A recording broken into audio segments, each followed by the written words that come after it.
Okay, so there are certain things that I've just been itching to share for basically years. I'm,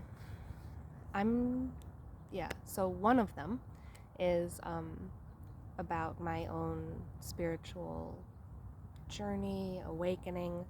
Um, so I was an atheist for most of my adult life. I was very logical. I was really into science, specifically biology, plant biology, and evolution. Were Yeah, I geeked out about those a lot. But anyway, I had basically an experience, I don't know, 7 years ago maybe, where I met a man and he made a lot of sense to me. There was a lot of resonance and he just made a lot of sense to me. Except then after hours of, connecting and talking about all these things, he started talking about spiritual concepts, which I didn't even, it was gobbledygook to me at the time. I really had no idea what he was on about. And it was confusing for me. And basically, I think it was a little discordant. It was very discordant actually for my brain to see that there was this person who made so much sense in so many ways, but then he would say these things that really didn't make sense. And basically, the way that I was able to do any sort of logical mental gymnastics to like hold space for the possibility that what he was saying might be true, um, was to think, okay, like anything that I think I know, because again, I was very logically atheistic, and I thought like, well, when you die, and you're not even there anymore. What's the point of even being? You're not even there to be upset about it. So what's there to be afraid of? Like, why are just be a good person. You don't need like God to make fear in you or whatever. I thought of it in terms of like religion and like reality, I guess, is actually what I thought of it as. Um, I had it divided into, yeah, atheists and religious people. But anyway, I figured at this point when I changed from being an atheist to being agnostic, the way that that happened is that I thought, okay, so anything that I think I know, there can always be evidence that comes along and unseats it and proves it wrong. So at the end of the day, I don't know anything. And yeah, that was really it. And it was kind of, for me at that point in my life, it was like I had been living in a box um, my whole life. And then after I made that differentiation in my approach, it was like I was still standing inside the box, but all the walls were gone. And I really wanted to look outside. I was really just like, okay, like what is out there? I felt kind of just determined to like give it a good shake. Um, and I don't know, I started coming across all kinds of different concepts, and I wasn't writing anything off anymore because of, that adjustment I'd made of I don't know anything. So I was really investigating and really holding space. This is so key. I feel like, there have been like two huge moments in my life where my mind changed. And the way that that happened, and I really think that this is like something that I would like, it's almost like I wish I could just kind of like, yeah, give this to people that they can try this for themselves, is to really just hold space genuinely for the possibility that something else might be real. Not in this way of like, still thinking in your own framework and then entertaining one possibility and holding that possibility up against like what you already think and poo-pooing it and being like, well, that doesn't fit. And then all these different pieces, that doesn't fit, that doesn't fit, that doesn't fit. But really holding kind of like an empty space, putting all these new pieces that you're taking in there together and not poo-pooing them off the bat and letting them make a whole picture and really trying it on. Anyway, so that's what I was doing for the 2 years that I was agnostic. And I always kind of had like, my feet in the box still, one foot in the box, one toe in the box, but more and more and more, this other possible world that I was holding space for inside of myself as a possibility. I just felt more and more aligned is the word, really, honestly. It's just like more and more aligned with what was real, and because of that, I felt better and better. And now I know that that's just because that's what's true and what's alive about like what we are. But anyway, yeah, so it's a little hard to tell this story sometimes because there are so many different angles of it. I see it differently now than the way that I saw it then.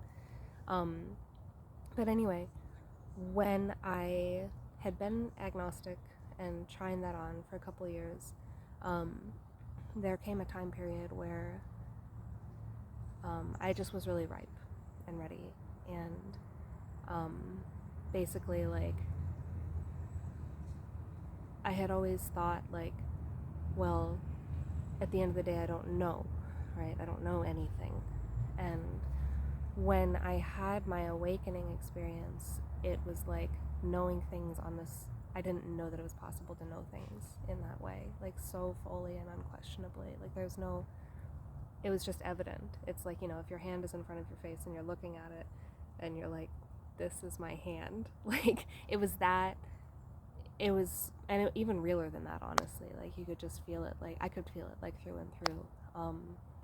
Anyway, and what I felt was, well, when I came into it, I was up on Mount Shasta, and I was on acid, and I had all of these, like, insights coming. It was just kind of like one after the other, like boom, boom, boom, boom, boom, boom, boom, boom, and my brain was just kind of like synthesizing all of these different things very quickly for maybe 40 minutes or an hour and a half. I don't know. It was a while. And then, and it was just like one thing after another. And then it just stopped. And it was almost like all of these new pieces had been put into place. And there were no more new pieces to synthesize, but like I could feel that something was just really like ready to happen. And I wasn't sure what that was, but I could feel it. And I remembered back to like a couple days before, I'd been doing a didgeridoo sound healing session with this lovely woman, and she had basically like brought through some messages for me, saying that it was just really important for me to love myself.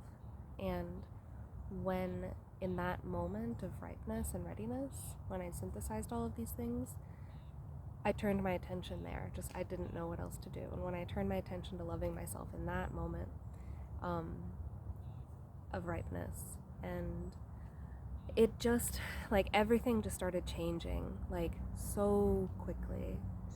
Like, I couldn't put my finger on any concept during that time of change. It was maybe 40 seconds, I'm not really sure. And on the other end of it, it was kind of like, if you think about like a caterpillar going into a chrysalis and it dissolves and then its body reforms as a butterfly. At least metaphorically, it was like that time of like dissolution, like dissolvement or whatever that word would be. And like on the other end, it was like I just saw reality through completely different eyes, like from a completely different angle than I did before I went into that chrysalis time or whatever. And the very first thing that happened was that there was this tremendous release of energy, and I just ran back and forth on the side of the mountain, just laughing and maybe even crying a little, I don't know, just like laughing. I was so happy, and I just saw like, what I kept saying was like, there's nothing to be sorry for. It was this huge release, and that actually really lines up with what Jesus says in A Course in Miracles, which I study a lot. I'm sure we'll talk about more, I imagine, probably, maybe not. But, and I wasn't reading that then, but, you know, now Jesus says in that book that the root of all of the confusion, like the confused state that we're like living in and creating, that I'll probably have to edit that out, maybe, I don't know. Anyway, whatever. So Jesus says that the root of that confusion is guilt, and that really lines up with, when I had my awakening experience, that the first thing when I came to this other level of consciousness, of like just like a deep, like what's really real, like just cutting through like all the confusion right to the truth. And yeah, the first thing that was evident was just this like release of all of this like crazy sense of like needing to apologize or needing to be sorry for things. Yeah, so that was the first thing. And then there was just like seeing things from this other state, which said like, I'm gonna adjust this.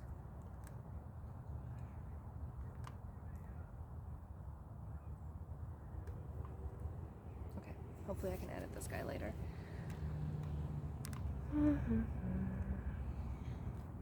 Yeah, so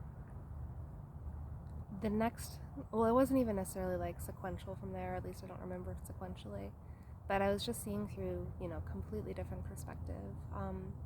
Now I see it as the collective I, or the collective we, or the collective I feels like more, I don't know, because where I was like I, that's what I felt, right? But it definitely wasn't just this body. I knew, for example, that I had created everything, or maybe I created all of this, I'm not sure. And I'll come back to that in a second, but like, or maybe I'll just say it now. Yeah, like when I thought that, like, that I had created everything. And again, it was like this knowing that was like so deep, it couldn't be questioned, it was just real. And my brain didn't say this in a questioning way, because I could feel it, that it was true, that I had created everything.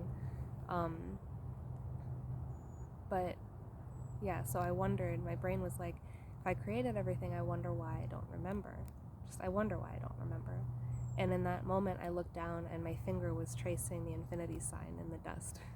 I wonder why I don't remember. There's the infinity sign. It's like the answer. And I laughed and I put my finger in the center where they meet, like there. And when I did that, I saw my hand and my arm, the part of my body that I could see, turned into light. And I knew in that moment that I could leave, that I didn't have to be in this body. And I could feel that would be absolutely okay. I could feel how profoundly true it is that everything is okay all the time, no matter what. And yeah, including, yeah, that I could not be in this body anymore. That would be okay. Really. And in that moment I thought, well, I've developed myself to, a certain point in this lifetime, and I'll just keep going with this. It was almost like considering like scrapping a project versus continuing with the project. And I thought, well, I think I'd like to continue with the project right now. Even though it would be okay to go do a different one or start something else, start again. I don't know.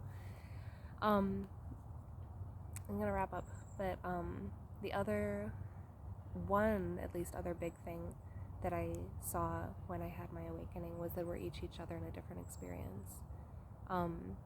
Meaning that, in a different experience, I am watching this video right now, and I've probably never met me before, in physical form. Anyway, yeah, so, and that's just true of all of us all the time, and that's because there's only one life. I mean, all of these things that I saw, like, I had never, a lot of them I hadn't heard of before. I could see and feel that they were real. And I went off and did a lot of research and, yeah, reading and synthesizing and integrating to understand. Like, I could see that, the stuff that I was seeing meant that reality was foundationally different than I had previously thought, and what I'd been taught, and what most of us on this planet right now have been taught. And that completely changed my life, and that was 5 or 6 years ago, and that is certainly part of why I'm making these videos, is to share that, among many other things. Anyway, if you watched all of this, I'm grateful to have you here with me. I'm hoping to make a lot more videos, so yeah, and I really want this to be like a personal, it is personal, like, After I had my awakening experience, I could just feel like the love, like that, just like so tangibly and immediately, like we are each other. That's very intimate. And you know, personally, like I still really struggle with like fears about that, but you know, that's part of the path that I'm on. But anyway, the point is, this is very personal. If you have any thoughts or questions, please feel free to write me. I'm going to include an email address, and I'm going to make this into a channel, so yeah, please subscribe if you'd like to, you know, follow any more of this. And yeah, hello out there.